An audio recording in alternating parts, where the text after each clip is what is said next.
UPA ഭരണകാലത്ത് doctor Manmohan Singh പ്രധാനമന്ത്രിയായിരുന്ന കാലത്ത് പാർലമെൻറ്റ് പാസ്സാക്കിയ തൊഴിലുറപ്പ് നിയമം, പിന്നീടത് മഹാത്മാഗാന്ധി ദേശീയ തൊഴിലുറപ്പ് പദ്ധതിയായി മാറിയ ആ നിയമത്തെ വെള്ളം ചേർത്തുകൊണ്ട് ഈ തൊഴിലുറപ്പ് പദ്ധതിയെ അട്ടിമറിക്കുവാനുള്ള ശ്രമമാണ് കേന്ദ്ര ഗവൺമെൻറ് ഭാഗത്തുണ്ടായിരിക്കുന്നത്.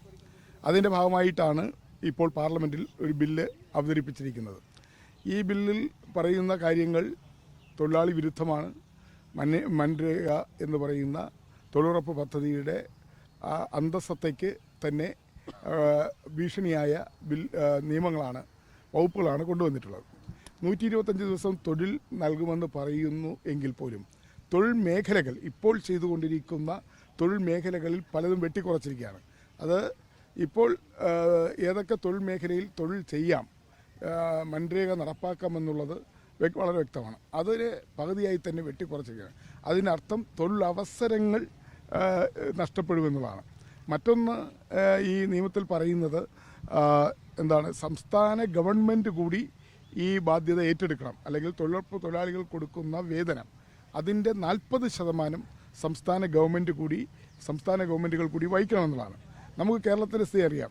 കേരളത്തിൽ സംസ്ഥാന ഗവൺമെൻറ് 40% വഹിക്കണമെന്ന് പറയുമ്പോൾ 2500 കോടി രൂപ എല്ലാ വർഷവും മൻരേഗയ്ക്ക് വേണ്ടി മാറ്റിവെക്കേണ്ടി വരും.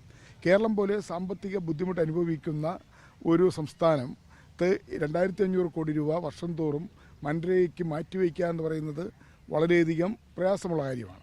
അതുപോലെ തന്നെ സാമ്പത്തികമായി ബുദ്ധിമുട്ട് അനുഭവിക്കുന്ന ഇന്ത്യയിലെ മറ്റു പല സംസ്ഥാനങ്ങളും തന്നെ ഈ വിഷയത്തിൽ 40% ഫണ്ട് കണ്ടെത്തുക എന്ന് പറയുന്നത് അവരെ സംബന്ധിച്ചിടത്തോളം ബുദ്ധിമുട്ടുള്ള കാര്യമാണ്. ഇപ്പോൾ ഈ ഗവൺമെൻറ്റിനെ അല്ലെങ്കിൽ NDA ഗവൺമെൻറ്റിനെ പിന്താങ്ങുന്ന അല്ലെങ്കിൽ ഭരണത്തിൽ പങ്കാളിയായ ആന്ധ്രാപ്രദേശിലെ TDP ഗവൺമെൻറ് ഈ വിഷയത്തിൽ അവരുടെ അഭിപ്രായം പറഞ്ഞിട്ടുണ്ട്. സംസ്ഥാന ഗവൺമെൻറ്റുകളുടെ വിഹിതത്തിൽ അവരെ ഒഴിവാക്കണം എന്ന് അവിടുത്തെ മന്ത്രി, ധനകാര്യമന്ത്രിയാണ്, അവിടുത്തെ ഇന്ന് പത്രങ്ങളിൽ മാധ്യമങ്ങളിൽ വന്നിട്ടുണ്ട്.